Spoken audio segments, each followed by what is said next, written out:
하나님 말씀 보겠습니다. 하나님 말씀은 마태복음 28장 16절입니다. 하나님 말씀은 마태복음 28장 16절입니다. 11 제자가 갈릴리에 가서 예수께서 지시하신 산에 이르러 예수를 배웁고 경배하니 아직도 의심하는 사람들이 있더라. 예수께서 나와 말씀하여 이르시되 하늘과 땅에 모든 권세를 내게 주셨으니 그러므로 너희는 가서 모든 민족을 제자로 삼아 아버지와 아들과 성령의 이름으로 침례를 베풀고 내가 너희에게 분부한 모든 것을 가르쳐 지키게 하라. 볼지어다 내가 세상 끝날까지 너희와 항상 함께 있으리라 하시니라. 아멘. 우리가 주일 낮 시간을 통해서 관계 중심 전도를 시리즈로 살펴보고 있는데요, 오늘은 전교인 사역자화에 대해서, 전교인 선교사화에 대해서 좀 살펴보기 원합니다. 지난 송구영신 예배, 불과 얼마 전에 드렸던 송구영신 예배에서도 말씀드렸습니다만, 하나님께서 지금 포도나무 교회를 인도하고 계시는 그 부분을 아주 잘 선명하게 요약해 놓은 부분이 이 메일의 기도 카드입니다. 뒤에는 관계 중심 전도 7가지 단계가 나와 있고요. 여러분들은 다 하나씩 가지고 계실 줄 믿습니다. 그래서 성경책에라 늘 이렇게 끼워서 가지고 다니시고, 늘 보면서 하나님 우리를 인도하시는 것을 이렇게 유념하시고 위에서 기도하고, 또 이와 관련해서 하나님이 내 삶의 현장에서 어떻게 일하고 계신 주시해보고, 또 그 일에 동참하고, 그러면서 하나님을 경험하고 또 하나님의 뜻을 위해 귀하게 쓰임받는 그러한 복된 삶을 우리 포도나무교회 모든 지체들이 사시기를 예수님으로 축복합니다. 그 3가지가 핵심적인 내용인데, 그래서 올해 주보에도 나와 있는 것처럼, 그래서 올해 금년의 목표도 이와 관련된 3가지입니다. 그래서 그 하나가 관계 중심 전도의 생활화입니다. 우리의 관계의 동심원 안에 있는 분들을 우리가 사랑으로 섬겨서 그 중에 예수님 모르는 분들을 예수님께로 인도하고, 또 예수님 아는 분들도 하나님을 구하는 자리로 우리가 인도하고 섬기고, 또 옆에서 돌보면서, 그래서 우리의 관계 안에 있는 모든 사람들의 삶 속에 하나님의 생명과 은혜가 넘치는 복된 삶이 될 수 있도록 생수의 강이 우리 안에서 흘러나와 그 하나님의 성령의 소중한 역사가 이제 우리의 사랑의 섬김을 통해 우리의 관계 안에 있는 모든 분들에게 나눠질 수 있도록, 이 관계 중심 전도가 우리의 생활이 되고 우리의 삶이 될 수 있도록 강력하게 우리를 인도하고 계십니다. 이것이 성경이 말하는 핵심적인 가치 중에 하나요, 우리가 반드시 살아야 할 삶인데, 특별히 이 시점에서 하나님께서 포도나무 교회 가운데 이 부분을 집중적으로 인도하고 계십니다. 그래서 우리가 주일 낮 시간에 이 부분을 쭉 시리즈로 살펴보고 있습니다. 오늘도 사실 이어서 살펴볼 차례이고 주보에도 그렇게 나와 있는데요, 우리가 하나님께서 인도하신 이 3가지 부분을 늘 또 기억하고 전체적으로 그것을 유념하고 바라보고 나가는 게 매우 중요할 것 같아서, 오늘은 전교인 선교사와 그 일터 사역 관련된 부분들을 좀 살펴보려고 합니다. 그러니까 하나님께서 우리를 인도해 가시는 또 하나의 분야가 다음 세대와 열방이잖아요. 그래서 다음 세대와 열방과 관련해서 정말 놀라운 일을 하고 계시죠. 하나님께서 이 일들이 잘 되어지면 정말 하나님의 놀라운 뜻이 우리의 다음 세대들 가운데, 열방 가운데 이루어질 것 같더라고요. 그 하나하나. 특별히 제가 이제 금년부터 KWMA 운영이사회 회장으로 섬기게 되었고, 새로 신설된 다음 세대 실행위원회 위원장, 기존에부터 섬기고 있는 문화예술 실행위원회 위원장으로 섬기고 있는데, 하나님께서 우리를 인도해 가시는 이 하나하나의 모든 부분들 다 KWMA를 통해서 여러 교회들, 단체들과 협력해서 일을 할 수 있겠더라고요. 그래서 우리는 우리의 사역을 집중적으로 해가면서 또 전체 교회들, 단체들이 협력해서 일을 나갈 때 우리가 그 속에 들어가 적극적으로 섬기되 촉매제처럼 우리는 녹아지고 그러면 동시에 하나님의 뜻이 일어날 수 있도록 섬김으로 우리뿐만 아니라 우리나라 전체 교회들과 또 단체들이 합심해서 이 일을 감당할 수 있도록 섬기는, 그렇게 되면 정말 놀라운 일이 일어날 것 같습니다. 많은 사람들이 코로나 때문에 교회가 침체되고 선교가 심각한 위기에 처해 있다고 말하는데, 그와는 반대로 정말 하나님의 놀라운 역사들이 이루어질 것 같고요, 하나님이 구체적으로 하나하나 저는 인도해 가고 계신다고 믿습니다. 그래서 그 부분이 한 부분이고, 다른 한 부분은 이제 일터 사역과 관련된 부분입니다. 하나님께서 몇 년 전부터 포도나무 교회를 일터 사역, 비즈니스 미션 등 이 부분을 집중적으로 인도하고 계시고, 이와 관련된 부분이 전교인 선교사화에 대한 부분입니다. 제가 이 부분을 송구영신 예배 때도 나눴고요, 그리고 말씀드린 대로 금년 목표도 이 세 가지죠. 그래서 이 표가 수년 내에 부흥케 하옵소서, 하박국 3장 2절. 그러니까 이 하나님의 일들이 수년 내에 뿌리를 튼튼히 내리고 자리를 잡고, 이제 어떤 부분이 이미 그렇게 하고 있습니다만 전체적으로 모두 이제 활력 있게 하나님의 능력으로 이 사역이 이루어지기 시작하는 일이 수년 내에 이루어지게 해달라고. 2023년 부활주일부터가 포도나무교회 제3기 사역이 시작되는 해더라고요. 그런데 포도나무교회 3기 사역은 이 사역이 꽃을 피우도록 섬기는 시기가 되지 않을까 생각합니다. 그럼 엄청난 일이 일어날 것 같습니다. 첫 번째 1기 사역으로 하나님께서 이렇게 선명히 보이셨던 게 회복이 주제였고 정확하게 그 일을 해오셨고, 2기 사역이 열방으로서 이런 일들을 이제 광범위하게 일으켜가고 계시는 그 일들을 시작하고 계시고 이미 하셨지만 더 광범위하게.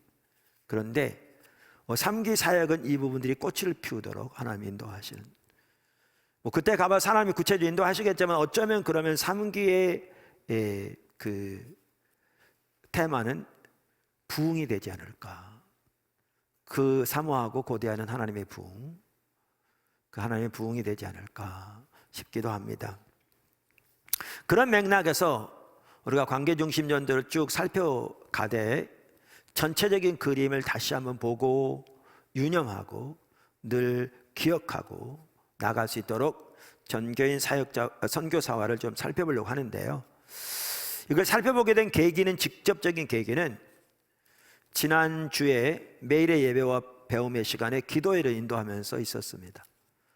제가 하루는 기도회를 인도하면서 이 전교인 선교사화를 위해서 기도하자고 나누고 기도하는데, 저 예상과는 상관없이 성령님께서 강력하게 역사하시더라고요.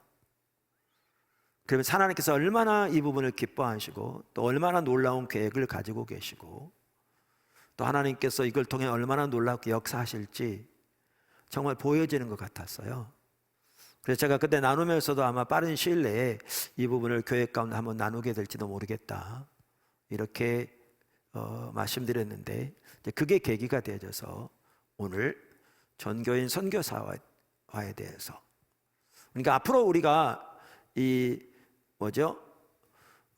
관계중심인도 시리즈가 끝나면 다시 이 부분을 살펴보겠지만 전반적으로 오늘 이렇게 살펴보게 되었습니다. 첫째, 전교인 선교사화. 전교인 선교사화. 포도나무 교회의 중요한 가치 중에 하나는 주보에도 나와 있듯이 전교인 사역자화입니다. 여러분 주보 맨날 똑같은 거 받으니까 그냥 대수롭지 않게 지나가죠. 이 하나하나가 하나님께서 포도나무 교회를 인도하시는 핵심적인 가치를 담고 있습니다. 그 중에 하나가 여기 보시면 전교인 사역자화입니다. 오늘날의 교회는 전교인 재직화를 추구하는 것 같았어요. 제가 보기에. 사실 오늘날 한국교회 그 직분과 관련해서 심각한 문제가 저는 크게 두 가지가 있다고 생각합니다. 하나는 직분의 신분화고요. 다른 하나는 직분의 계급화입니다. 그러니까 교회에서 있는 직분은 문자 그대로 직분이거든요. 직책이거든요. 근데 그게 신분이 되어버렸습니다. 그러니까 예를 들면 목사도 직책입니다. 직분입니다. 그래서 목사로서의 직책을 감당할 때만 목사입니다. 엄격하게 따지면. 그렇지 않으면 그냥 성도입니다. 미국에서 영어로 pastor 그러면 대개 담임 목사를 말합니다. 제가 신학교 다니면서 이렇게 어떨 때는 죄를 짓기도 하고 그랬는데, 그 중에 하나가 뭐냐면 이렇게 그 근처에서 이렇게 미 남침례 교단에 속한 어느 교회를 목회하는 분이 계셨는데, 그분이 목사 안수를 받았느니 안 받았느니 하면서 이렇게 신학생들 사이에 수군수군한 그런 데 같이 이렇게 휩쓸렸던, 그래서 나중에 참 그게 죄된 모습이었던 깨닫고 하나님 회개할 뿐만 아니라 본인에게도 용서를 구하는 편지를 보낸 적이 있습니다만은. 근데 그분 같은 경우에 이제 미국서는 이제 담임 목회자로서 섬기고 있으면 패스토라고 그러거든요. 그 패스토라는 단어가 직책을 말하는 겁니다. 근데 이제 우리는 이제 아까도 말한 대로 안수를 받았느냐 안 받았느냐 이제 이걸 가지고 왈가불가하는, 본인은 당연히 받았다고 주장하고 있는데요. 그런 적이 있었습니다. 그런데 우리는 그뿐만 아니라 다른 직책들도 신분화가 되어버렸죠. 이게. 그리고 더 나아가 계급화가 되었습니다. 한번 어떤 방송에서, 기독교 방송에서 상담 코너였는데 한 분이 전화해서 상담하려고 이제 전화를 했습니다. 사회자가 받으면서 직분을 묻는 거예요. 그러니까 목사님이세요? 아닌데요. 장로님이세요? 그러면 안수 집사님이세요? 권사님이세요? 그럼 권찰님이세요? 아닌데요. 그랬더니 성도님이시군요 그러더라고요. 모두가 성도입니다. 근데 우리는 말씀드린 대로 직분이 신분화되었을 뿐만 아니라 그것이 계급화되어 버렸습니다. 그리고 그 토대 위에서 적지 않은 교회는 말은 그렇게 안 하지만 전교인 재직화를 추구하는 것 같습니다. 무슨 말이냐면 성도가 한 100명쯤 된다면 작년 성도가 80명 이상이 소위 집사 이상인 거죠. 다.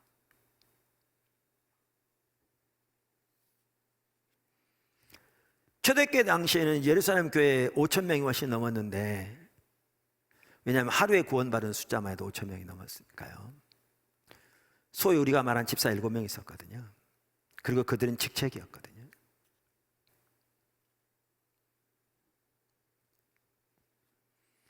사실 처음 교회 개척할 때부터 저 같은 경우에 이게 보이더라고요. 그러면서 이런 상태로는 교회가 하나님이 기뻐하시는 교회로 채워질 수 없는 게 보이더라고요. 왜냐하면 성경에 보면 초대교회는 성령님이 교회를 인도하셨잖아요. 그러면 교회가 그 성령님의 인도를 분별해서 믿음으로 순종하는 가운데 하나님의 놀라운 뜻이 교회를 통해 이루어졌잖아요. 대표적으로 안디옥 교회, 사도행전 13장. 그런데 소위 이렇게 말하는 교회 중직자들이 하나님 중심적이지 못하고 모두가 다 하나님 중심적인 사고와 태도와 가치와 이해를 가지고 하나님의 영광을 위해 살고 하나님의 뜻이 발견되어지면 자기에게 유불리와 상관없이 하나님의 뜻이 이루어지도록 기쁨으로 삶을 드리고 헌신하는 그 사사가 돼 있어야, 아까 말씀드린 대로 그렇게 성령께서 교회를 인도하시더라도 그것을 분별할 수도 있고 순종할 수 있는 준비가 갖춰질 텐데, 직분에 대한 이해와 인식부터 달라진 채 이렇게 가고 있으니까 교회 직분은 가지고 있을지 모르지만 너무나 많은 사람들이, 어떻게 보면 대다수의 사람들이 철저하게 자기중심적인 거죠. 자기중심적인 삶의 자세와 태도와 가치와 행실과 목표와 삶의 목적을 가지고 있는 거죠. 그런 사람들이 교회 중심에 있을 때 어떻게 성령께서 그 교회를 인도할 수 있겠으며, 아무리 성령께서 교회를 인도하기 원하신들 그것에 관심도 없는데, 분별할 능력도 없고, 하나님의 뜻이 아무리 깨달아진다고 해도 자기 생각이 안 맞으면 전혀 받아들일 의사도 없는데 어떻게 교회가 하나님의 기뻐하신 교회를 세워질 수 있을까? 불가능한 게 보이더라고요. 그래서 이것부터 올바로 해야 된다. 이건 전혀 성경적이 아니다.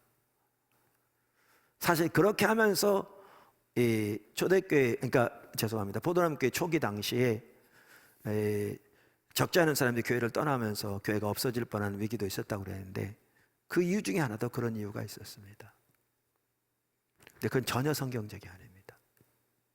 그럼 성경에서 말하는 올바른 가치는 뭐냐? 그게 전교인 사역자화입니다. 전교인 사역자화는 포도나무 교회가 추구하는 핵심적인 가치 중 하나일 뿐 아니라 성경이 말하는 핵심적인 가치입니다. 그러니까 의미가 있는 거죠. 성경이 말하는 핵심적인 가치도 아닌데 우리가 아무리 핵심적인 가치라고 해봐야 무슨 의미가 있습니까?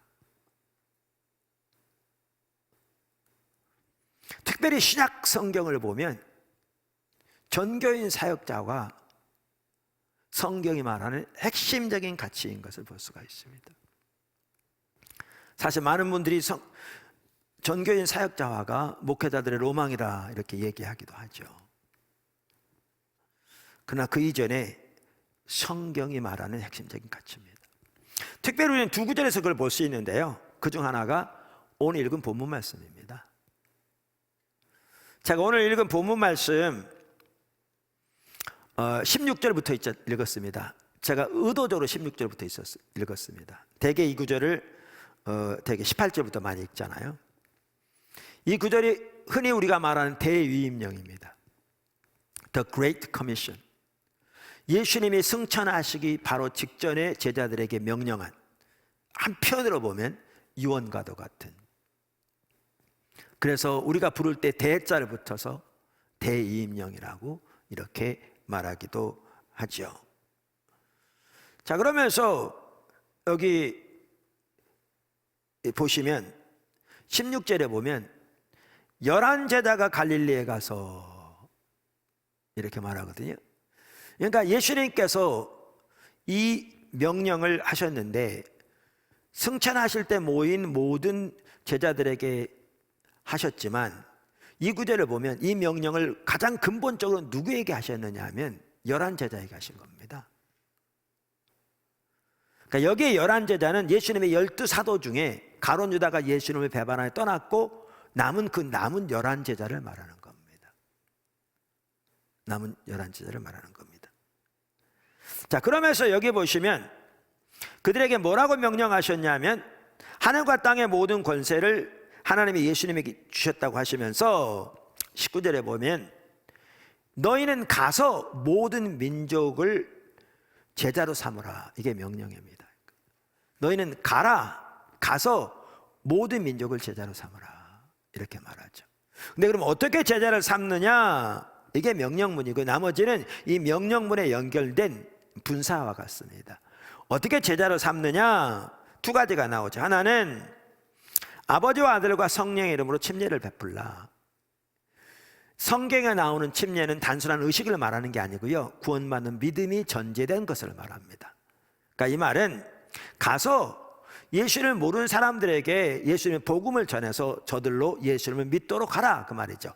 당연히 예수를 믿고 구원받게 하시는 것은 하나님의 역사죠. 그러나 우리가 복음을 전해야 성령님이 역사하셔서 그들을 구원하시죠. 그래서 그렇게 복음을 전해서 그들을 구원받도록 하라 그 말이죠. 그 다음에 뭐라고 말씀하셨느냐? 이렇게 말씀하셨습니다. 여기 20절 잘 보시죠. 그렇게 할 뿐만 아니라 내가 너희에게, 여기에 지금 너희는 누굽니까? 가장 근본적 열한 제자라고요. 예수님이 말씀하시길 내가 너희에게 분부한 모든 것을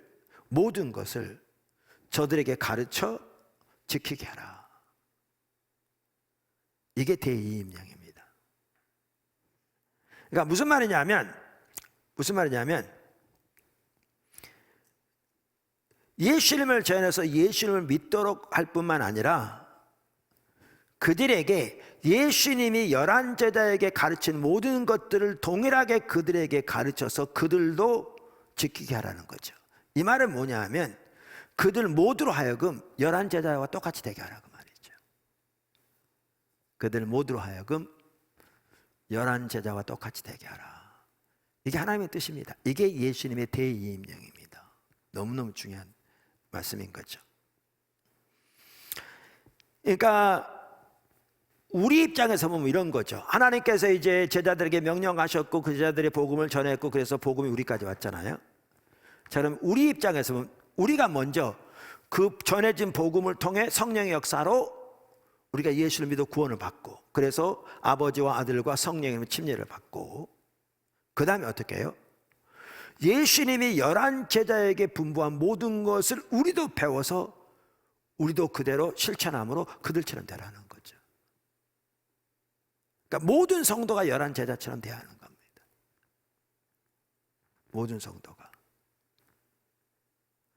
그리고 이제 우리가 다른 사람에게 복음을 전해야 하는데 복음을 전하되 우리도 예수님을 전함으로 그들로 예수를 믿어 구원받도록 인도하고 그리고 예수님이 11제자에게 분부한 모든 것들을 우리도 그들에게 전하고 가르쳐서 그들로 지키게 다시 말하면 그들도 11제자처럼 되도록 그들을 훈련하고 양육하고 키우라 그 말인 거죠. 이게 예수님의 대임령입니다. 이 얘기는 뭐냐면 예수님의 모든 제자들이 다 11제자처럼 돼야 한다 그 말입니다.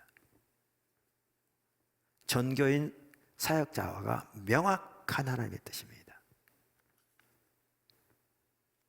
명명백백합니다. 코로나로 인해서 모이는 것 자체가 제한되고 가정에서 예배를 드리는 것이 수개월씩 되면서 적지 않은 성도들의 신앙이 심각하게 침체되고 그러니까 신앙이 침체되니까 이제 여러 가지 면에서 우울증도 오기도 하고 등등 다양한 면에서 그러다 보니까 교회들도 심각하게 침체되는 또 선교만 하더라도 정말 중대한 위기를 맞이했다고 많은 사람들이 얘기하는 그런 상황입니다.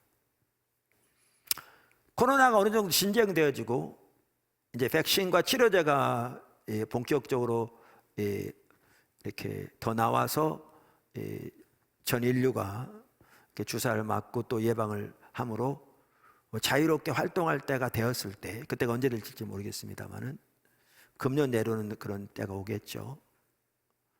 그때 한국 교회의 모습이 더 나아가 세계 교회의 모습이 어떤 모습으로 나타날지는 아무도 예측하기 힘든 것 같습니다. 그런데 이때 침체를 겪는 가장 주된 이유가 저는 뭔가 교회가 목회자들이 교회 리더들이 중직자들이 예수님께서 모든 민족으로 제자를 삼으라는 이 대이임령을 올바로 실천하지 않았기 때문에 이렇게 되는 가장 주된 이유라고 생각합니다. 적지 않은 교회가 숫자적인 성장이 곧 목회 성공인 것처럼 인식하고 세상적인 기준과 관점에서 사람들을 교회에 많이 불러 모으는 데 초점이 있다 보니까 복음의 메시지마저도 희색되는 경우가 너무나 많고 전파되는 메시지마저도 사람들이 듣기 좋아하는 복의 메시지가 주를 이루는 가운데 성도들을 전혀 예수님의 진정한 제자로서 양육하고 훈련하지 못한 그러한 결과가 가장 근본적인 원인이라고 생각합니다. 코로나를 통해서 그러한 옳지 못한 신앙의 이해와 태도와 가치와 목표를 가진 신앙들이 와르르 무너지고 있는 걸 봅니다.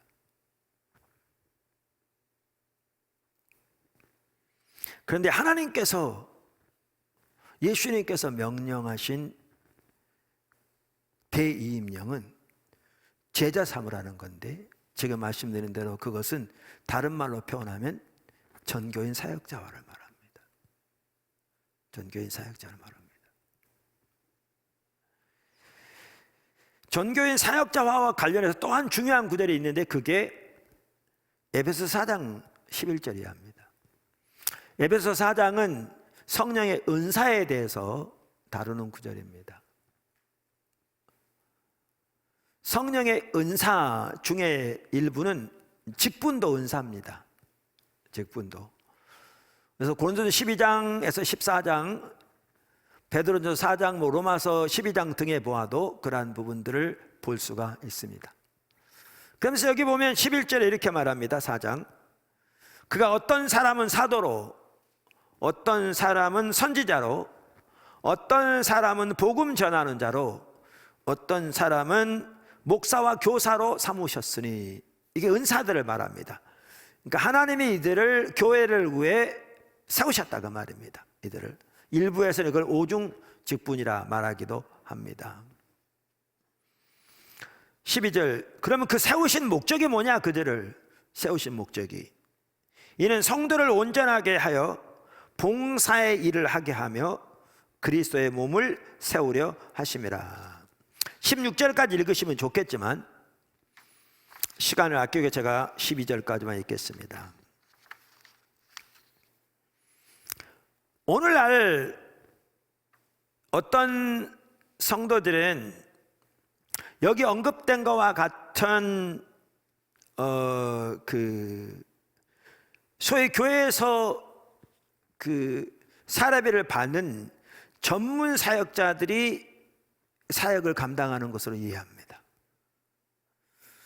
그래서 그들은, 우리가 흔히 말하는 일반 성도들은 교회에 나와서 예배 드리고 일부 봉사하고 또 열심히 돈을 벌어서 교회에 헌금하면 된다고 생각합니다.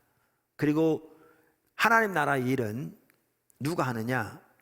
이제 교회에서 사례비를 받는 전문 사역자들이 감당하는 거라고 생각합니다. 선교만 하더라도 그렇게 생각합니다. 선교는 선교를 위해 부르심을 받은, 그래서 그 일에 헌신한, 그리고 교회가 후원하는 전문 선교사들이 하는 것이고, 일반 성도들은 소위 보내는 선교사 뭐 이래서 그분들을 위해 기도하고 그분들을 재정적으로 후원하면 그것이 선교를 감당하는 길이라고 생각합니다. 전혀 성경적이 아닙니다. 잘못된 일인 겁니다. 잘못된 이해입니다. 성경은 그렇게 말하고 있지 않습니다.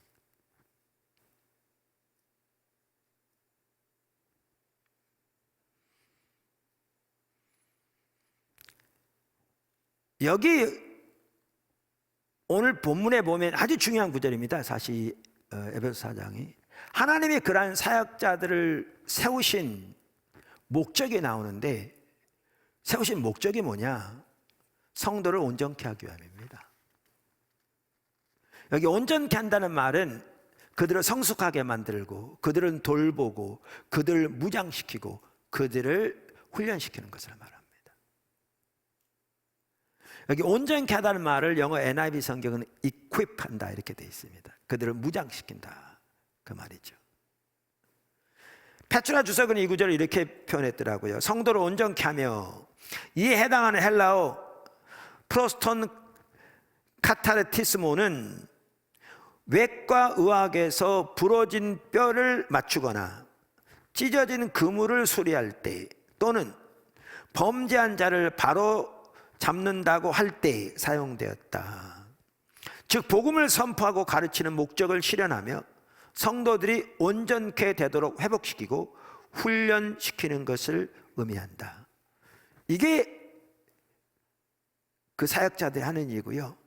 그래서 이제 성도들을 무장시키고 훈련시키고 회복시켜서 이 성도들로 하여금 봉사일을 하게 하며 그리스도의 몸을 세우게 하렵니다.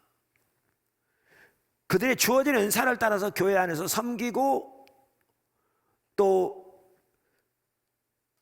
봉사함으로 하나님의 교회가 세워지도록 할 뿐만 아니라 사회에서도 하나님의 그들의 부르심을 따라서 하나님의 나라와 영광을 위해 섬기고 봉사하고 하나님 나라에 드려짐으로 하나님의 뜻이 이루어지도록 하게 하기 위해서 일꾼들을 세우셨다, 이렇게 말하고 있습니다.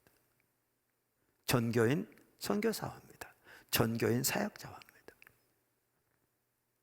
그러면 여기에 말하는 이란 그 하나님이 세우신 직분을 가진 자들은 말만 하는 자들인가? 아니죠. 리더들은 먼저 자신들이 앞서서 섬겨야죠. 그러나 하나님의 교회와 하나님의 나라를 위해서 섬기는 것은 소위 교회에서 사례비를 받는 전문 사역자들이 아니라 모든 성도입니다. 사역자들은 그들을 무장하고 돌보고 그들을 성숙해 하고 자라게 하기 위해서 존재하는 것입니다. 사례비요, 언제 사례비에 대해서 기회가 되면 한번 나눈 기회도 있었으면 좋겠습니다. 구약에서부터 사례비는 명확합니다. 이렇게 이 일을 위해서 하나님의 부르심을 따라 헌신된 자들이 이 일에 전념할 수 있도록 그 필요를 공급하는 것이 교회가, 그게 사례비입니다.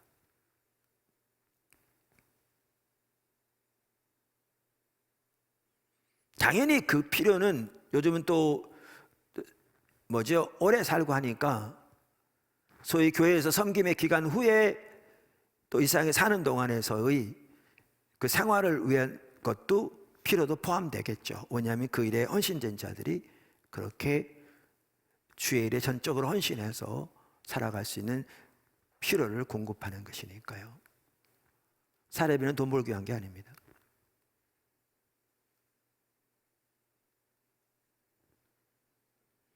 자, 이러한 구절들을 보면 명확한 것이 뭐냐? 전교인 사역자입니다. 모두가 예수님의 제자로서, 모두가 사역자로서 하나님 나라를 위해서 하나님의 부르심을 따라 섬기고 또 사역을 감당해야 합니다.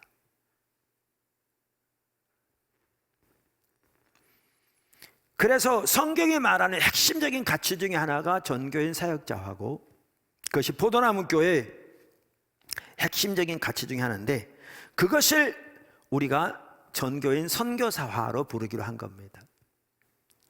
전교인 선교사화로 부르기로 한 겁니다. 하나님께서 포도나무 교회를 수년 전부터 일터 사역과 비즈니스 미션으로 집중적으로 인도하고 계십니다. 일터 사역과 비즈니스 미션은 전교인 사역자화의 핵심적인 영역입니다. 핵심적인 영역입니다. 거기에다 금년부터 아까도 말씀드린 대로 제가 KWMA 운영이사의 회장으로 섬기게 되었고, KWMA에서는 백면자비랑 선교사 운동을 집중적으로 추구하고 있는데, 그것을 금년부터 특별히 운영이사의 산하에서 추구하기로 이렇게 뜻을 모았습니다. 그뿐만 아니라 최근 들어서 미셔널 처치, 그러니까 선교도 교회라는 용어가 이렇게 많이 이렇게 활발하게 나눠지면서 선교도 교회에 대한 그러한 논의가 활발하게 진행되고 있습니다. 전 세계적으로. 이러한 맥락에서 전교인 사역자화라는 명칭을 전교인 선교사화로 우리가 바꾼 겁니다. 그래서 포도나무교회 지체들은 누구든지 한 사람도 빠짐없이 하나님의 부르심의 영역에서 우리가 선교사적인 자세로 살아가자, 그 말입니다. 선교사로 살아야 한다, 그 말입니다. 한 명도 빠짐없이. 아까도 말씀드린 대로 일반 성도들은 그저 교회 와서 예배 드리고 몇 가지 봉사하고 열심히 일해서 헌금해서 교회가 운영되도록 하면 되지, 그게 전혀 아닌, 전혀 그 잘못된 인식이 아닌,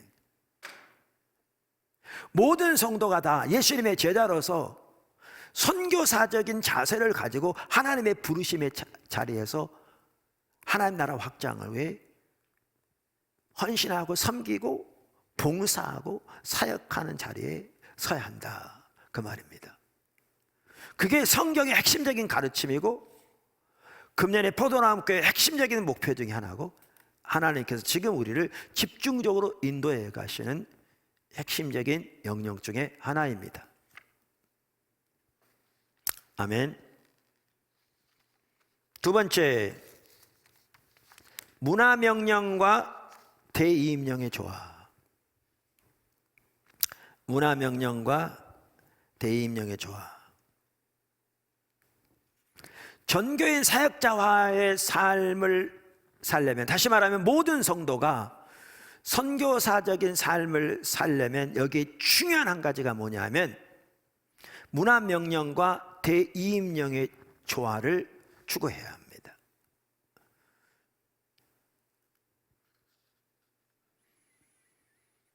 그동안 교계적으로 NCC처럼 진보 진영에서는 주로 문화명령에 대해서는 강조해 왔습니다. 그러나 대이임령에 대해서는 매우 소홀해 왔습니다. 반면에 복음지 교회에서는 전 세계적으로 그동안 대이임령에 대해서는 강조하고 추구하되 문화명령에 대해서는 소홀해 왔던 게 사실입니다. 그러다가 특별히 복음지 교회에서 여기저기 여러 통로를 통해서, 그중에 특별히 로잔 운동을 통해서 지금부터 한 20년 전부터 대이임령에 더해서 문화명령의 소중함을 발견하기 시작하면서 이 문화명령과 대이임령의 조화가 얼마나 중요한 것을 보기 시작했습니다. 그러면서 거기에서 같이 나온 게 일터 사역에 대한 부분이었고, 이제 일터 사역의 한 영역으로서 비즈니스 애스 미션에 대해서 집중적으로 더 많은 또한 논의가 되어지기 시작하고 있는 상황에 있습니다. 제가 1980년대에 미국에서 이렇게 공부했었는데요, 제가 공부할 때 신학대학원, 제가 공부하던 신학대학원뿐만 아니라 주변의 어느 대학원에서도 일터사역 이런 용어가 거의 없었습니다. 제가 문화명령 얘기는 한 번도 들어본 적이 없는 것 같습니다. 근데 지금은 적지 않은 신학교에서 일터 사역에 대한 코스가 있을 뿐만 아니라 프로그램도 있고요, 일터 사역에 대한 전문 연구기관들도 세워져 있습니다. 그만큼 이 중요성을 보기 시작한 것이지요. 하나님께서 말씀드린 대로 수년 전부터 포도나무 교회를 한 3년 전부터 집중적으로 일터 사역과 비즈니스 미션으로 그 부분을 집중적으로 또한 인도하고 계신데, 그게 우리를 인도하시는 핵심적인 또한 한 부분인데, 여기에서 이제 중요한 것이 말씀드린 대로 문화명령과 대이임령의 조화입니다. 대이임령은 잘 압니다. 아까 우리가 읽었던 마태복음 28장 18절에서 20절에 나오는 예수님의 명령인 거죠. 예수님께서 성경에 예언된 대로 메시아로 오셔서 우리 죄를 위해서 십자가 못 박혀 돌아가시고 부활하셨습니다. 그래서 우리의 죄를 대속하셨죠. 예수님의 십자가 부활을 통해 죄와 사망과 사탄의 권세를 멸하셨습니다. 그래서 누구든지 그를 믿는 자마다 죄 용서 받을 뿐만 아니라 사탄과 사망과 죄에 노예됐던 삶에서 완전히 해방되어 하나님의 자녀가 되게 하셨습니다. 그리고 우리에게 명령하십니다. 아까 살펴본 것처럼 모든 민족으로 가서 제자를 삼으라는 것입니다. 이게 대이임령입니다. 예수님의 가장 큰 명령 중에 하나죠. 핵심적인 명령이죠. 사실 여기에 관계 중심 전도의 중요성도 여기에 있습니다. 우리가 살펴본 것처럼 우리가 케냐 나이로비의 어느 뒷골목에 있는 우리가 이름도 알지 못하는 그 흑인의 그 영혼에 대해서 우리가 어떻게 책임을 지겠느냐고요. 그래서 오스카 탐슨 박사가 말한 것처럼 세상의 모든 사람들의 영혼에 대해서 하나님께서 우리에게 책임을 묻지 않으실 거다. 그런데 우리의 관계 안에 있는 사람들에 대해서는 하나님 우리에게 책임을 물으실 거다. 그 말이죠. 그래서 하나님께서 우리의 관계의 동심원 안에 두신 그 사람들을, 즉 우리의 세계를, 우리의 예루살렘, 우리의 온 유대, 우리의 사마리아, 우리의 땅끝까지를 하나님께로 인도하는 것이 하나님께서 우리에게 맡겨주신 소명인 거죠. 대이민령인 거죠. 대이민령. 하나님께서 예수님을 통해 우리를 하나님과 화목케 하시고 우리에게 화목의 메시지를 주셔서 화목케 하는 대사로 삼으셨는데, 우리의 관계의 동심원 안에 있는 사람들에게 우리가 그 역할을 감당해야 한다라는 것입니다. 우리 모두가, 그럼 모든 믿는 사람들이 그 관계의 동심원 안에 있는 사람들에게 그렇게 화목케 하는 예수님의 대사로서 대이임령을 실천하면 세상의 모든 사람들이 다 카바가 되겠죠. 이게 하나님의 뜻인 거죠. 그래서 이 대이임령이 이것을 말하고요, 이 대이임령을 위해서 관계 중심 전도는 핵심적인 요소 중에 하나인 거죠. 핵심적인 요소 중에 하나인 거죠. 그래서 그 생활화를 위해서 우리는 주님의 강력한 인도하심을 인식하면서 배우기를 추구하고 또 많은 사람들이 순종하면서 많은 열매를 맺고 있기도 하고, 그러나 이것은 하나님께서 하시기 원하시는 것에 어떻게 보면 매우 작은 출발에 불과한 거죠. 하나님께서 정말 놀라운 일을 하시기를 열망하시는 것입니다. 이게 대이임령이라면 그럼 문화명령은 뭐냐라는 거죠. 우리가 일터 사역에 대해서 시리즈로 그동안 살펴봤습니다. 일부. 앞으로 또 살펴볼 겁니다. 그 부분을 다시 반복한다는 게 아니라 다양한 각도에서 일터 사역에 대해서 집중적으로 더 살펴볼 겁니다. 왜냐하면 하나님의 인도하시는 핵심적인 부분 중에 하나가 이 부분이기 때문에 그렇고, 우리 모두가 무장되어서 우리의 일터에서 우리는 선교사적인 삶을 삶으로 하나님의 영광을 위해 살아야 하기 때문에 그렇습니다. 매일의 예배와 배움의 시간 매우 10시에 있는, 요즘은 더 많은 분들이 이렇게 함께 하더라고요. 실시간으로 동시 접속하는 분들이 접속사 수가 요즘은 최대 이렇게 많은 수가 460명 남짓. 토요일 날은 약간 적긴 한데 가족들이 있으니까 그런지 나머지는 거의 그렇게 됩니다. 매일 그 이상 되죠. 이번에 1차, 2차에 걸쳐서 설문조사를 했습니다. 어떤 분들이 참여하고 있고, 또 참여할 때 한 분이 하고 있는지 혹은 같이 둘이서 하고 있는지 등도 알아보고, 또 하나님 주신 은혜가 뭔지, 또 도움이 필요한 부분은 뭔지 영적으로 등등 다양한 부분을 알아보기 위해서 설문조사를 했는데요, 그 결과를 매일의 예배와 배움 채팅 카톡방과 밴드에 올렸습니다마는 제가 그걸 쭉 훑어보면서 정말 하나님께서 한 분 한 분의 삶 속에 함께하고 계시더라고요. 너무너무 감사하더라고요. 심지어 어떤 분이 이렇게 말하더라고요. 코로나가 더 오래 지속됐으면 좋겠다. 이 말은 코로나가 오래 지속되기를 원한다는 말이 아니죠. 이렇게 주님을 찾으면서 오히려 코로나 때문에 너무나 큰 은혜를 주님이 주시고 그 은혜를 경험하다 보니까 그런 생각이 들 정도로 하나님이 함께 하신다, 그 얘기죠. 제가 그 설문도 보니까요, 혼자만 참여하지 않고 복수로 함께 한 접속을 통해 함께하는 분들도 상당수 있더라고요. 그리고 하루도 빠짐없이 매일 참여하는 분들도 많지만 일주일에 하루 이틀이나 서너 번 참여하는 분들도 꽤 있더라고요. 그러니까 전반적으로 정기적으로 600명이 700명이 함께하고 있더라고요. 대략 볼 때. 그 중에 설문조사라만 본다면 한 400명 가까이, 한 380명 정도가 이 설문조사를 참여했는데, 그 통계로만 본다면 한 60% 정도는 포도나무교회 성도들이고요, 40%는 외부 성도들이고요. 우리나라뿐만 아니라 지금은 꽤 여러 나라에서 함께하고 있는 것 같더라고요.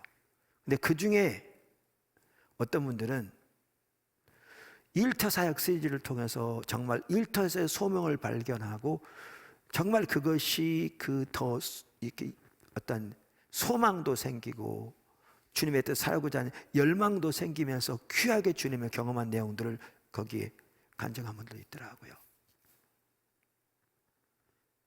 일부 성도들이 설문에 응했고 그 중에 일부가 답한 거니까 전체적으로는 더 귀한 일을 하고 계시겠죠. 근데 주님이 이 부분을 집중적으로 우리를 인도하고 계신 부분 중에 하나입니다. 근데 말씀드린 대로 문화 명령은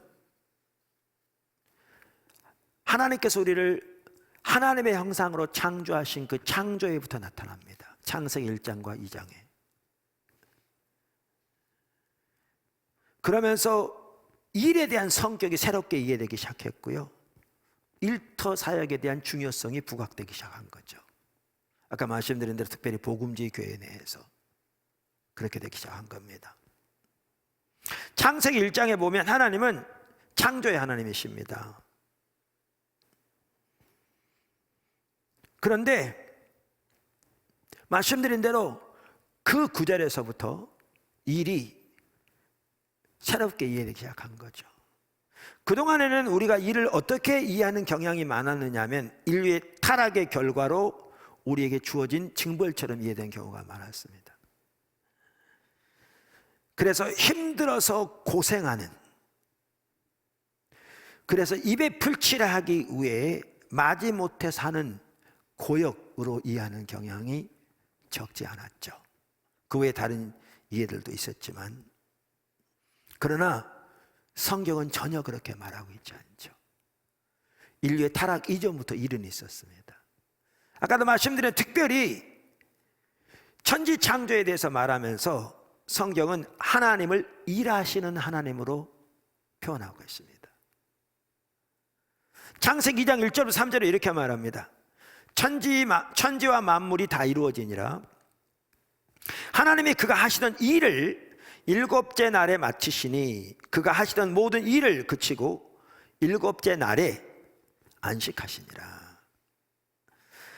여기 보시면 창조의 일을, 그러니까 하나님의 창조의 역사를 일로 말하고 있습니다. 두 번이나 걸쳐서 여기 보시면 하시던 일을, 모든 일을, 이 구절에 보시면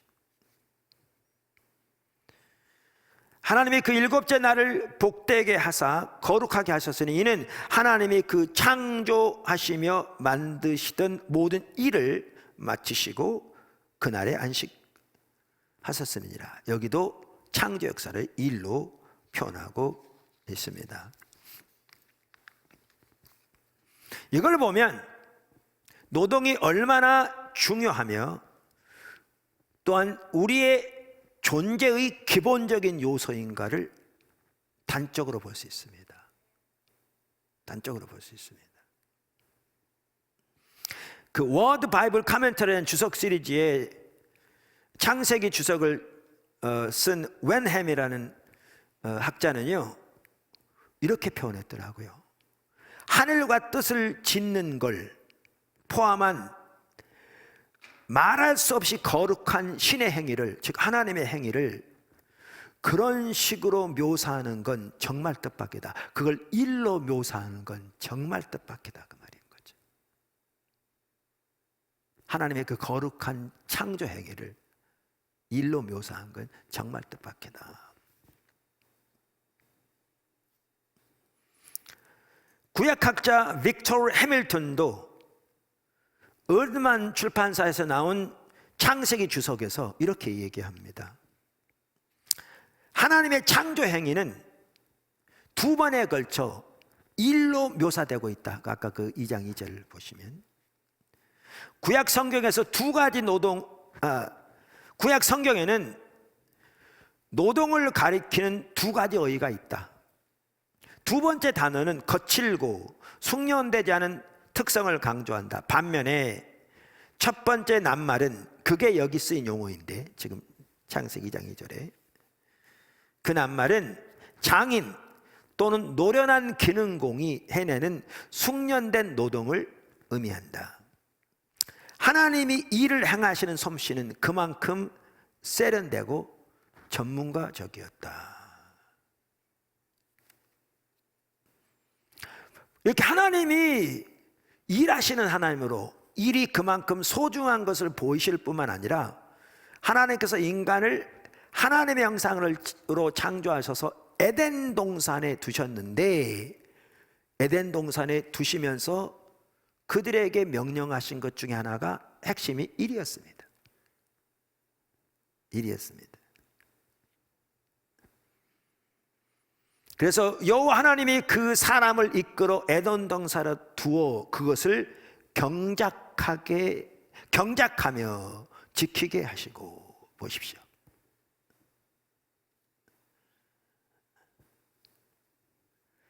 그래서 여기에 보면 인류가 타락하기 전에 그 완벽한 상태에서 그 낙원에서 일을 하고 있는 걸 볼 수 있습니다.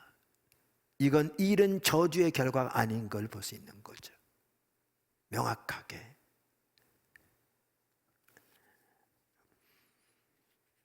그래서 여기에 보시면 질서정연한 주님의 창조 사역과 인간을 지으신 목적에 뿌리를 두는 이러한 노동과는, 일에 대한 이해는 세상의 온갖 종교나 신앙 체계들과 명확하게 구별된다. 왜냐하면 고대의 어떠한 신앙 체계나 사회적인 이해도 일에 대한 이러한 이해를 가지고 있지 않다는 겁니다. 이러한 이해를 가지고 있지 않다는 겁니다. 그래서 팀 켈러 목사님도 그의 책 일과 영성 44쪽 45쪽에서 이렇게 말합니다. 창세기가 전해주는 일은 낙원의 일부라는, 그러니까 창세기가 전해주는 일이 낙원의 일부라는 진리는 놀랍다 못해 충격적이다, 이렇게 표현합니다. 어떤 성경학자는 이렇게 말합니다. 하나님의 선한 섭리는 늘 일하는, 더 구체적으로 말하면 일과 쉼을 지속적으로 반복하며 살아가는 인간을 포함하고 있다. 말씀드린 대로 이것이 그 당시 다른 어떠한 종교나 사회의 인식과 선명하게 구별되는 것이라고요.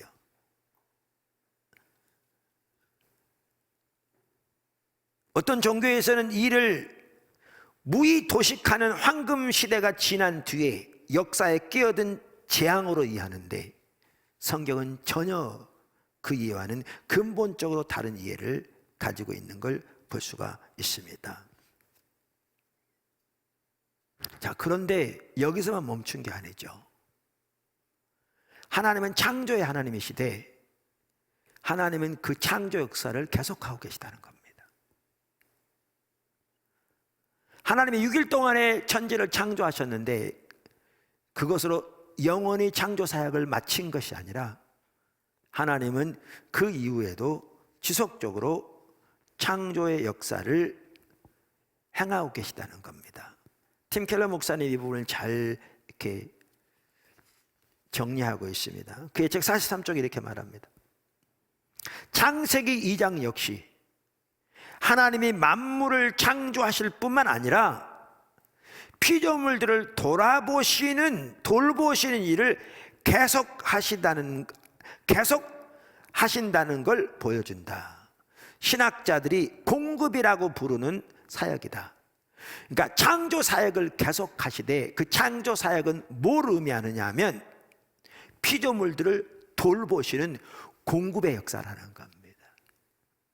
공급의 역사라는 겁니다. 주님은 인류를 지으시고 스스로 공급자가 되어 돌보신다. 인간을 빚으시고 창세기 2장 7절 그 인간을 위해 동산을 일구시고 물을 내셨으며 창세기 2장 6절 8절 아내를 만들어 주셨다. 창세기 2장 21절 22절 성경을 읽어보면 그 뒤로 하나님은 공급자라서 샘물이 솟아나게 하시고 땅을 경작하시며 세상을 가꾸셨고 시편 104편 1절에서 22절 스스로 만드신 모든 피조물에 먹을 거리를 주셨고 고난받는 백성들에게 도움의 손길을 내미셨으며 궁핍한 이들이 살아가도록 필요한 모든 것을 채워주셨다. 시편 145편 14절에서 16절. 이렇게 하나님은 창조를 계속하시면서 하나님이 만드신 피조물을 돌보시고 그들을 위해 소위 공급하시는 역할을 계속해서 하고 있는 겁니다. 성경은 하나님이 그 일들을 하고 계신다고 말합니다. 그런데 여기 중요한 게 있습니다. 하나님은 그 일을 위해 하나님의 형상으로 창조함을 받은 인류를 동역자로 삼으셨습니다. 하나님은 하나님의 형상으로 창조함을 받은 인류를 동역자로 삼으셨습니다. 창세기 1장 26절 이하가 잘 말해주고 있죠. 하나님이 이르시되 우리 형상을 따라 우리의 모양대로 우리가 사람을 만들고 그들로 바다의 물고기와 하늘의 새와 가축과 온 땅과 땅에 기는 모든 것을 다스리게 하자 하시고, 하나님이 자기 형상 곧 하나님의 형상대로 사람을 창조하시되 남자와 여자를 창조하시고, 하나님이 그들에게 복을 주시며 하나님이 그들에게 이르시되 생육하고 번성하며 땅에 충만하라, 땅을 정복하라, 바다의 물고기와 하늘의 새와 땅에 움직이는 모든 생물을 다스리라 하시니라. 그러니까 우리가 이 구절을 많이 살펴봤는데 하나님께서 이 땅에서 하나님의 모든 목적을 위한 동역자로 우리 인간을 창조하셨다. 근데 그 중에는 하나님의 지속적인 창조의 역사를 위해서도 동역자를 창조하신 거죠. 사실은 하나님은 예수 믿는 사람뿐만 아니라 모든 인류를 하나님의 형상으로 창조하셨으며, 지금은 타락한 인류가 그 속에 하나님의 형상이 많이 뭉개졌지만 여전히 일부는 남아있고요, 하나님의 형상으로 창조하셨으며 모든 피조물을, 이 하나님의 피조물을 돌보시고 그것을 위해 공급하시는 하나님의 창조 역사의 동역자로 삼으신 겁니다. 하나님의 백성들 우리들은 더욱더 말할 것 없이 그렇습니다. 이게 문화명령입니다. 하나님의 창조 속에 나타난 문화명령입니다.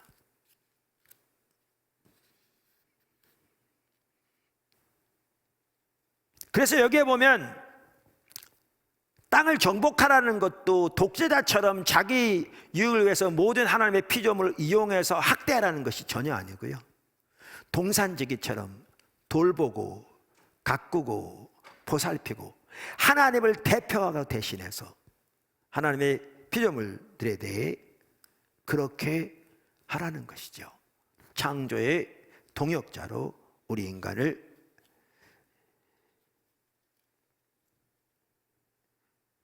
만드신 것입니다. 그래서 여기 창세기 1장 28절에서 주님은 인류를 향해 땅에 충만하라, 땅을 정복하라고 말씀하시죠. 그렇게 말씀하시면 특별히 정복하라는 말은 비록 하나님이 만드신 만물이 더할 나위 없이 훌륭하지만 개발돼야 할 여지가 여전히 남아있음을 가리키는 거죠. 하나님의 형상으로 창조받은 우리들이 하나님의 동역자로서 감당해야 할 매우 중요한 부분을 말하고 있는 것을 볼 수가 있습니다. 시편 127편 1절은 여호와께서 집을 세우지 아니하시면 세우는 자의 수고 헛되며 라고 말하고 있는데, 하나님은 집을 세우는 사람들을 통해 그 집을 지으시죠. 공급. 그래서 마틴 루터가 지적하듯이 하나님의 모든 생명을 먹이신다는 말씀은 농부와 다른 일꾼들의 수고를 통해 인류에게 먹을거리를 베풀어 주신다는 뜻이다라는 거죠. 이걸 보면 하나님께서 우리 하나님의 형상으로 창조함 받은 인간을 하나님의 지속적인 창조의 역사의 동역자로 삼으신 것을 볼 수 있고, 이것으로 인해서 우리는 일의 소중함과 또 일터사역의 소중함을 볼 수가 있는 것입니다. 그래서 우리가 이제 각 분야에서 이 부분을 이제 앞으로 많이 살펴볼 겁니다. 각 분야에서. 그럼 지난번에도 한번 말씀드렸잖아요. 그 일터 사역과 관련해서 리전트 칼리지에서 리프레임이라는 그 이렇게 동영상이 나왔는데 한국말로도 아래 자막이 달려 있는 부분도 있어서 여러분도 다 볼 수 있습니다. 귀한 시리즈입니다. 이처럼 이제 서구의 많은 신학대학원들에서도 일터 사역과 관련해서 많은 연구들이 진행되고 있고 또한 그러한 기관들이 세워지고 있고 코스들이 세워지고 있는 걸 볼 수가 있습니다. 그래서 지난번에 한번 나눴는데 그 시리즈에 보면 이제 마지막 부분에 보면 일터 사역의 각 영역에서 어떻게 주님을 따라가는가 사람들의 간증들이 있는데 비즈니스를 하는 한 사람의 얘기가 나와 있다고요. 간단히 읽어보면 이 일터 사역의 그 방향을 조금이라도 볼 수 있는 거죠.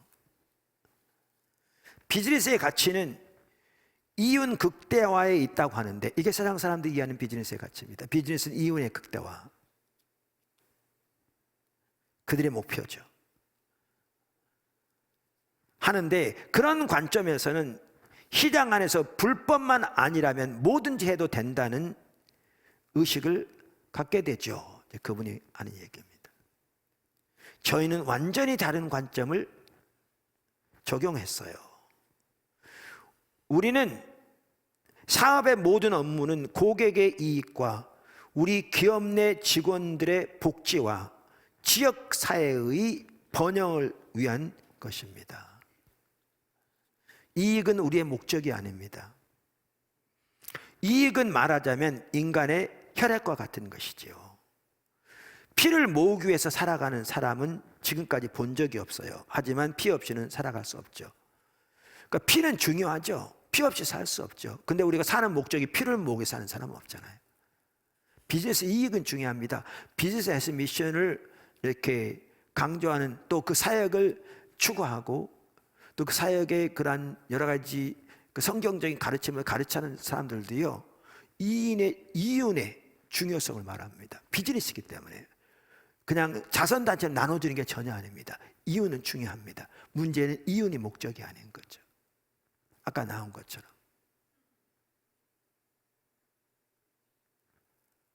그래서 직원들을 살릴 뿐만 아니라 지역사회를 살리고 일자리를 공급하는 뿐만 아니라 비즈니스를 통해서 그 나라를 살리고 경제를 살리고 그 지역사회 사람들의 삶의 수준을 높이고 교육의 질을 높이고 가난을 물리치고 극심한 가난의 압제에서 자유케 하고 어린아이들의 건강을 이렇게 회복시키고 그들의 장래를 위해 교육을 할 수 있는 기회를 마련하고 이 전체 하나하나가 비즈니스 목표들입니다. 비즈니스 미션의 목표들입니다.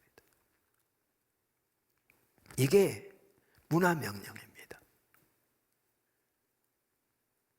그렇게 하면서 당연히 대임령을 같이 가는 거죠. 우리는 과감 비즈니스만 하다가 돈 벌어서 선교사에게 쓰기 위한 수단으로만 이해하는 경향이 많았습니다. 그러나 그것이 아니라 비즈니스 자체가 하나님의 명령인 거고 그 자체가 소명인 거죠.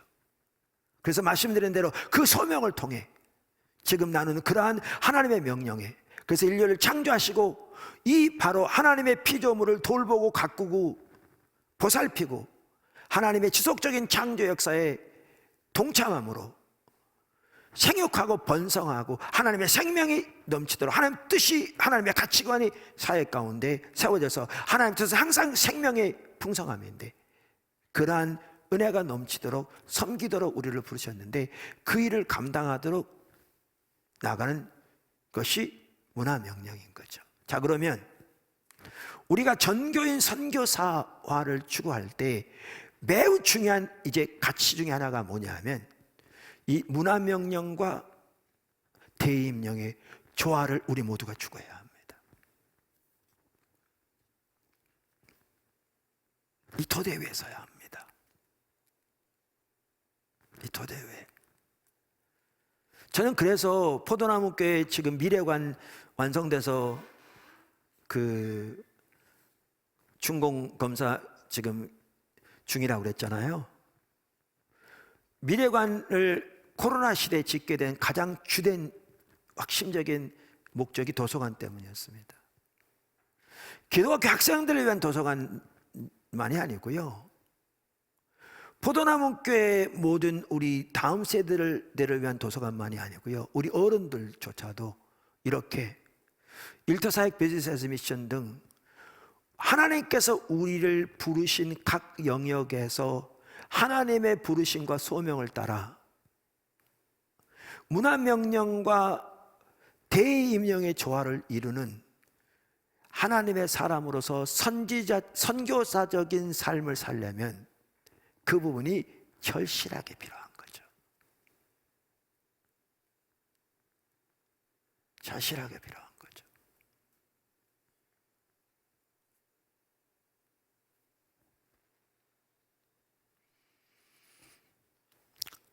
세 번째, 하나님의 자원으로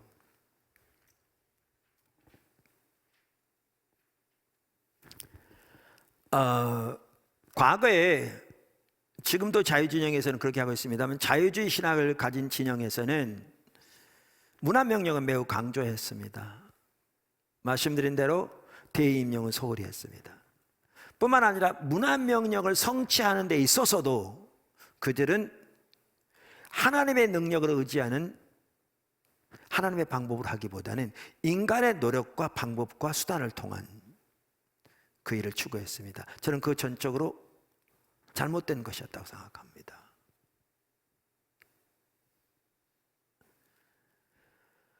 우리가 전교인 사역자를 추구하면서 우리 모두가 선교사적인 자세를 가지고 문화명령과 대이임령의 조화를 이루는 가운데 우리의 부르심의 영역에서 하나님의 나라를 섬겨야 되는데, 이거요 하나님의 자원으로 가능합니다. 아까 비즈니스만 제가 간단히 말씀드렸습니다. 그거요 현실적으로 전혀 쉽지 않습니다. 전혀 쉽지 않습니다. 근데 저는 우리 하나님의 자원으로 이것이 가능하다고 믿습니다. 당연히 가능하겠죠.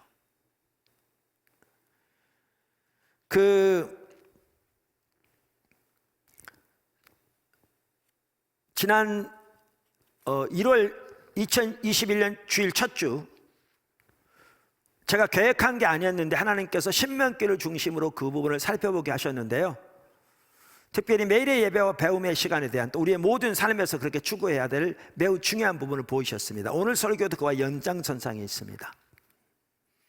제가 신명기서를 살펴보면서 하나님의 명령을 따라 순종하라, 온전히 순종하라, 거의 장마다 말하거든요. 근데 제가 이미 살펴본 것처럼 신명기 전체를 보면, 더 나아가 성경 전체를 보면 거기 명령을 따르라, 하나님의 율법과 규례를 따르라 이렇게 말할 때 단순히 규정들을 말하는 게 아니라고요, 그 신명기 전체를 보아야 되는데 신명기 30장이 그걸 잘 요약하고 있다고요. 잘 요약하고 있다고요. 정확한 신앙의 본질, 신앙의 본질. 그래서 신명기 3장에 보면 15절부터 보면 하나님은 우리에게 한쪽에는 생명과 복을 두시고 다른 쪽에는 사망과 화를 두셨다고 그러면서 너희와 너희 자손이 살기 위해 생명을 택하라. 그러니까 우리를 향한 하나님의 뜻은 항상 생명을 볼 수 있어요. 하나님 인간을 창조하실 때부터 그랬습니다. 예수님이 오셔서 인자가 온 것은 양으로 생명을 얻게 하되 더 풍성히 얻게 하려 함이라, 이렇게 말씀하셨습니다. 그러면서 하나님이 20절에 보면 신명기 30장, 그는 내 생명이시요, 그러니까 하나님이 우리의 생명이시라는 겁니다. 고린도전서 1장 30절에서도 예수는 하나님께로부터 나서 우리에게 지혜와 의로움과 거룩함과 구원함이 되셨나니, 예수님 말씀하시길 내가 곧 길이요 진리이요 생명이다. 신구약 정확하게 똑같은 이해입니다. 하나님 우리의 생명이십니다. 예수님 우리의 생명이십니다. 그러면 생명을 택하라 그러는 거죠. 생명을 택하라는 말은 다른 말로 하면 하나님을 택하라 그 말입니다. 그런데 우리 목회자들은 많은 경우에 이렇게 사세요 그래 놓고 어떻게 살 건지 말 안 해주는 경우가 있는데, 하나님은 하나님을 택하라, 생명을 택하라 그랬으면 뭐가 생명을 택하는 길인지를 명확하게 말씀하시는 분입니다. 그 신명기 30장만 하더라도 보면 제가 늘 이렇게 이해하기 쉬운 이 순서로 말씀드리잖아요. 하나님께 착 달라붙어 있어서, 즉 친밀한 교제 가운데서 하나님을 존재를 다해 사랑하고 마음과 뜻과 성품을 다해서 하나님의 말씀을 지키고 하나님의 길로 행하며 하나님의 목소리를 청종하는 것, 이게 하나님을 택하는 길이죠. 이게 신앙의 본질이죠. 자, 그러면 신명기 전체를 보더라도 반복적으로 거의 장마다, 어떨 때는 한 장에도 여러 번씩 명령을 지키라, 규례를 지키라, 그러면 요 몇 가지 구절을 그러니까 어떤 규정을 말하는 게 아니라 지금 신명기 3장에서 요약된 이 전체를 말한다고요. 신앙의 본질을 말하는 거라고요. 왜요? 그게 우리의 살 길이니까요. 그게 하나님이 택하는 길이고, 그게 생명을 택하는 길이고, 그게 하나님과 함께 할 때 우리의 삶의 모든 영역에 하나님의 생명이 넘치는 거죠. 제가 신앙의 본질, 십자가의 복음 집중적으로 계속 말하니까 어떤 분은 저한테 그렇게 말하면 있어요. 제가 보기에는 그런 의도도 안 하는지 모르지만 제가 들리기에는 약간 부정적인 그 감을 실어서 얘기하는 것처럼 느껴질 때도 있어요.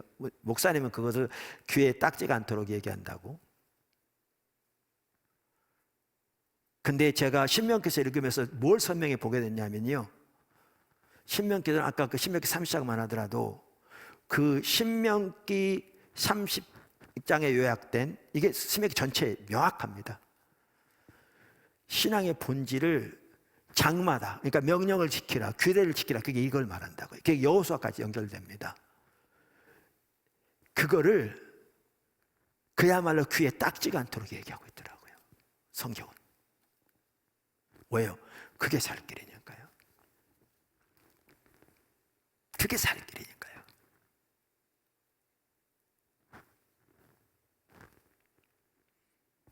그래서 예레미야 7장만 하더라도 예레미야 시대에 많은 종교적인 의식들이 있었지만 바로 그 삶에 떠났다고, 그래서 하나님 버렸다고 말씀하시면서 그리로 돌아오라고 그러잖아요. 명명백백하게. 제가 그렇게 설교했더니 과거도 한번 나눴는데, 영국의 아주 좋은 대학교에서 예레미야서를 전공하고 박사학위를 받고 우리나라 신학대학원에서 지금 구약학 교수로 섬기는 한 분이 그 당시에 일정 기간 동안 포도나무께 이렇게 추수하고 계셨는데, 제 설교를 들으면서 한 번은 그러더라니까요, 사석에서. 목사님, 그거 하나님께서 가르쳐 줬죠. 무슨 말씀이세요? 그러니까 원래 예레미야서 배후에는 신명기서가 있는데 목사님이 그걸 다 연구해서 말할 일도 없을 것이고, 근데 신앙의 본질이 이해하면 명확하거든요. 근데 제가 이번에 다시 신명기를 또다시 봤습니다.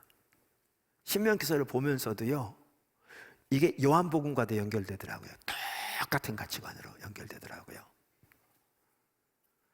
혹시 여러분 중에 아까 그 학적으로 예레미야서 배후에 신명기가 있다고 학자들이 얘기한 것처럼 요한복음의 배후에 신명기가 있다고 연구한 논문이 있으면 한번 찾아서 저한테 알려줘 보세요. 만약에 없다면, 여러분이 박사학위 하고 있다면 그거 한번 논문 써보세요. 배후에 있어요. 명확하게 볼 수 있어요, 가치관.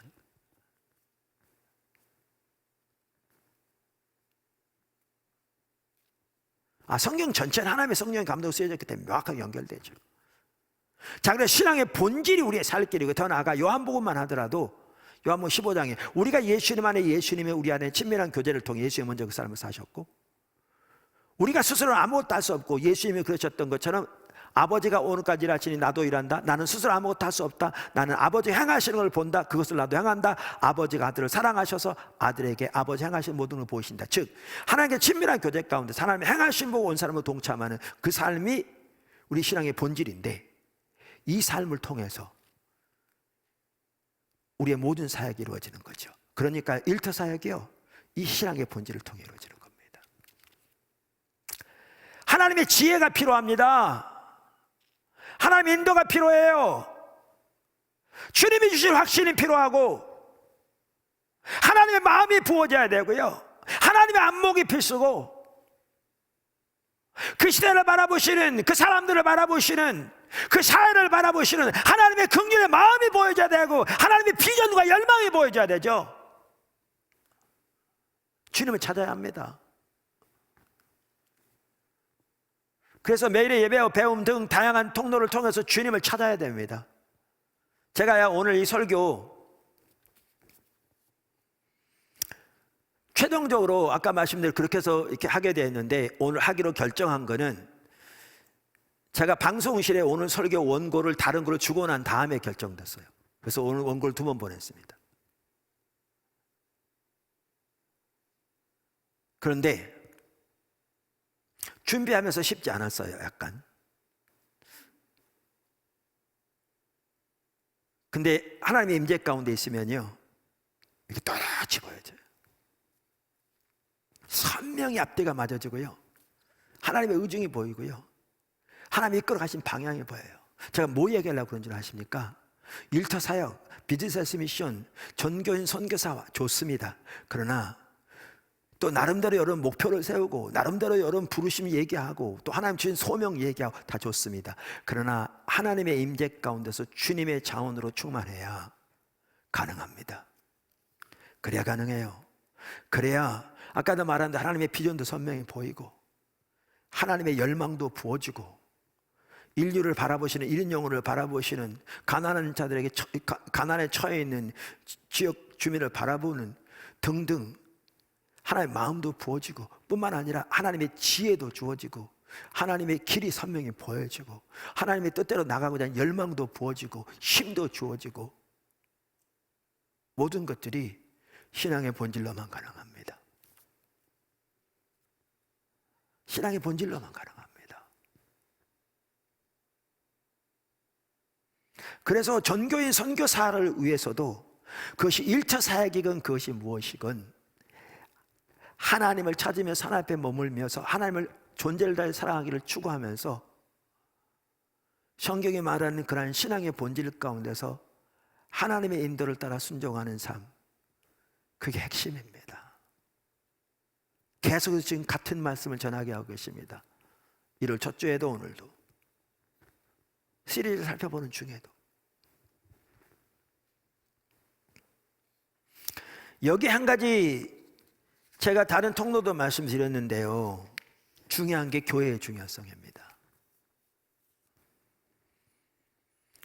자, 이렇게 일터 사역, 비즈니스 미션 등 또 문화 명령 혹은 전교인 선교사와 이렇게 말할 때 어떤 분들이 이것을 보내는 교회라고 말하거든요. 그렇게 모여서 주님을 예배하고 교제하고 또 무장되어지고 이것을 모이는 교회라고 말하고요, 어떤 분들은. 그러면서 일터 사역이나 이런 부분을 강조하다 보니까 보내는 교회는 강조하면서 모이는 교회를 소홀히 하는 경우가 있습니다. 제가 지난번에 로잔대 1차 워크플레이스 포럼 거기 갔을 때도 전반적인 분위기는 그렇게 느껴지는 것 같았습니다. 그분들은 전제하고 말할지 몰라도 일터 사역에서 섬기는 사람들의 얘기 또 나눔을 하다 보니까 그럴지 몰라도 교회의 중요성에 대해서 얘기한 사람은 거의 없었습니다. 초점은 전혀 거기에 없었습니다. 뭐 한꺼번에 모든 걸 다 할 수는 없습니다. 이때는 이걸 다룰 수 있기 때문에 이걸 다룰 수 있기 때문에 전제할 수는 있습니다. 근데 최소한 그 시점에는 그랬습니다. 그런데 신앙의 본질, 하나님의 자원으로 힘입어에게 가능할 뿐만 아니라 여기에 중요한 핵심이 교회입니다. 교회입니다. 그런데 아까 말한 리젠트 칼리지에서 나온 그 학교가 영성 이런 면에서 아주 뛰어난 학교입니다. 귀한 교수진들이 있고요. 그런지 몰라도 거기서 나온 리프레임이라는 일터 사역에 대한 그 비디오만 보더라도 이 부분을 정확하게 잘 표현하고 있더라고요. 교회의 중요성을. 교회의 중요성을. 제가 한번 읽어보겠습니다. 거기서 나온 내용인데, 제가 그 영어로 된 것을 일일이 개인적으로 번역하고 그러긴 좀 뭐해서 거기 번역되어 있는 것에 대해서 그걸 타이프로 다 쳐달라고 우리 기획조정실에 얘기해서 그 원고를 다 저한테 타이프로 보내왔습니다.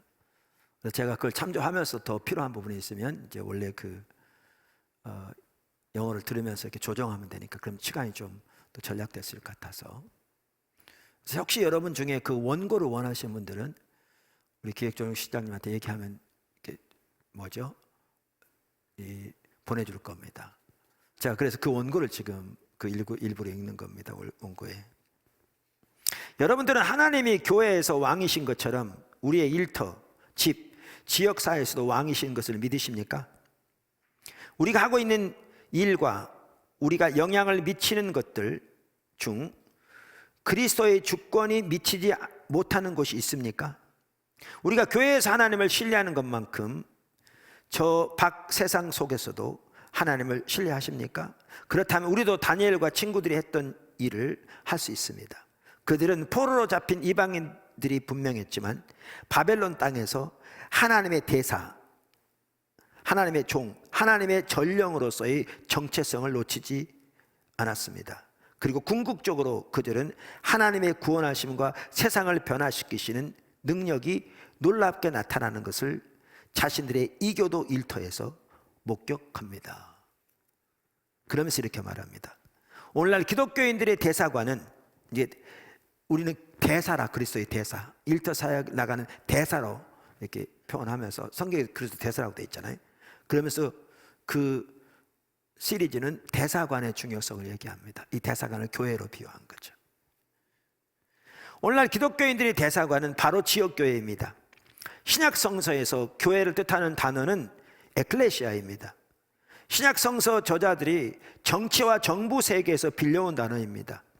에클레시아, 정치적 의회를 형성하는 시민들의 모임을 일컫는 말이었습니다. 시저 황제가 의회를 소집해서 결정을 내리듯 하나님께서는 하나님 나라의 시민들을 소집해서 영적 권한을 행사하게 하십니다. 지역교회는 세상 속에서 하나님의 목적 가운데 아주 중요한 중심적 역할을 담당합니다.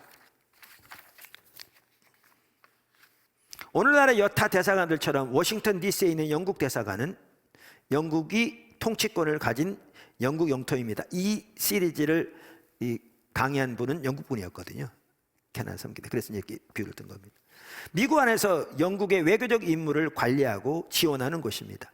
또한 영국의 가치관과 문화에 대해 알리는 특성과 정서를 가진 공간입니다. 교회도 똑같습니다. 물론 영국이 아니라 하나님 나라입니다. 사람들이 교회에 오면 하나님 나라의 문화를 경험할 수 있어야 합니다. 천국의 맛보기라고 할까요? 환영, 환대, 친교가 매우 중요합니다. 워싱턴의 영국 대사관과는 달리 교회는 방문객들에게 항상 열려 있어야 합니다. 다르게 설명하겠습니다. 교회는 단순히 우리의 사명에 대해 이야기하고 준비하고 계획하는 것이 아닙니다. 하나님의 사명 그 자체입니다. 신약학자인 톰 라이트는 이렇게 말합니다. 교회의 임무는 부활절과 심판의 날 사이에 부활한 삶을 살면서 부활의 증거가 되고 심판의 날에 전조가 되는 것이다.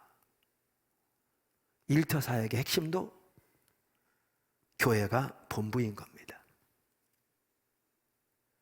여기서 무장되고 여기서 교제하고 여기서 하나님 나라의 실체를 맛보며 여기서 하나님 나라의 실체를 나누고 앞으로 이루실 그 승리를 이 실체를 통해 예견되어지며 그 심판까지, 그러면서 우리 각자가 교회 안에서뿐만 아니라 우리의 부르심의 각자 일터의 자리에서, 그것이 어떤 일터의 자리이건 문화명령과 대의임령의 조화를 이루는 주님의 능력을 믿는 섬김을 통해 이런 영혼들을 주께로 구원할 뿐만 아니라 이 사회를 변화시키고 이 나라를 변화시키고 다른 나라, 다른 사회를 변화시키는 그 일을 감당하는 것이 하나님이 우리에게 명령하신 일입니다.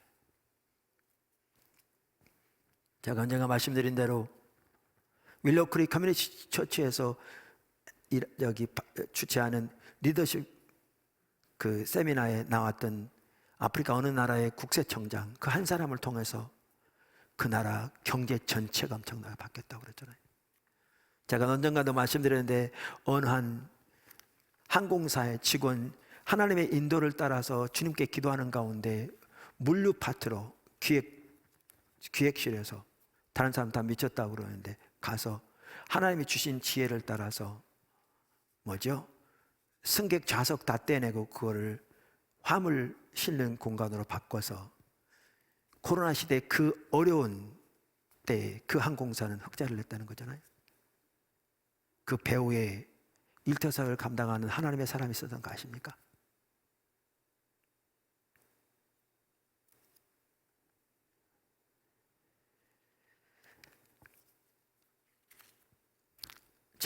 그래서 이제 우리는 각 분야에서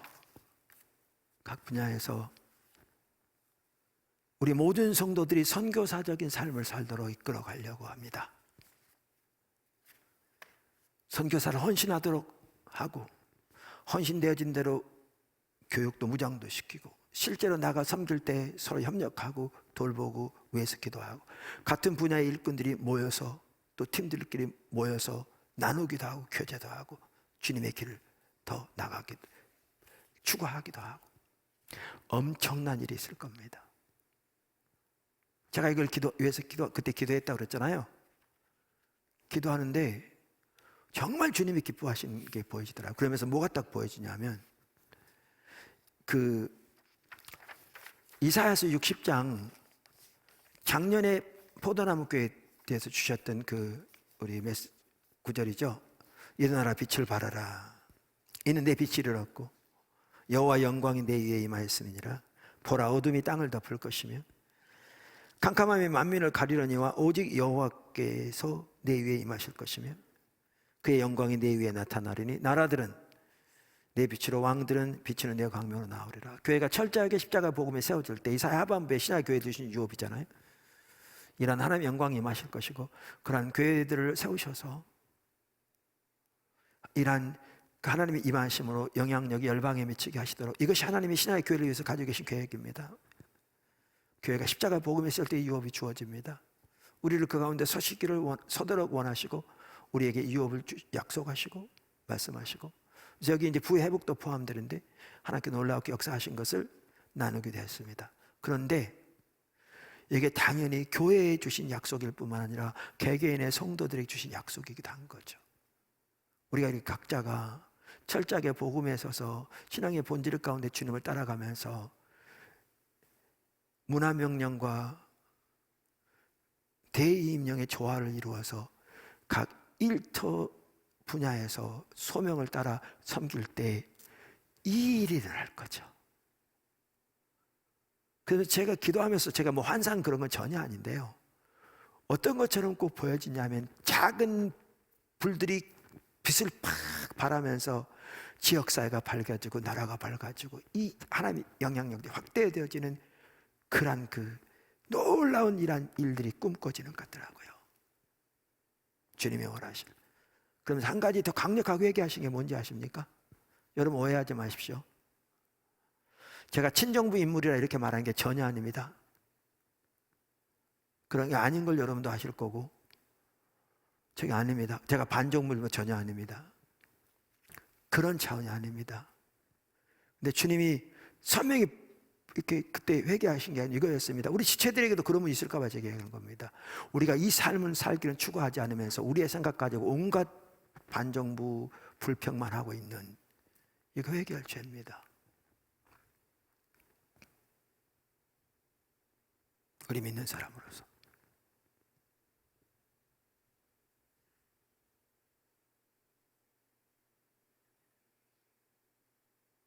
일터 사역과 대임령의 조합 가운데 우리가 모두가 선교사적 삶으로 이 나라와 열방 가운데서 이 세대와 어느 세대들 가운데서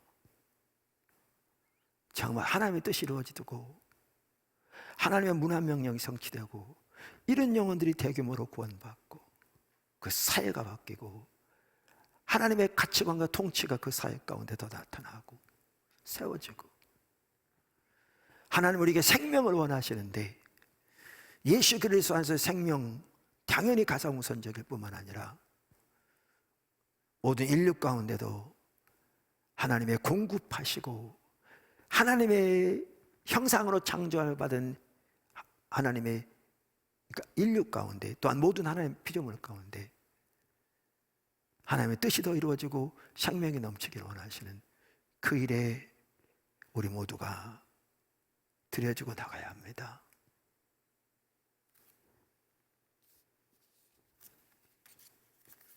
그게 세 번째 칸에 나온 겁니다. 일터서요. 전교인 선교사와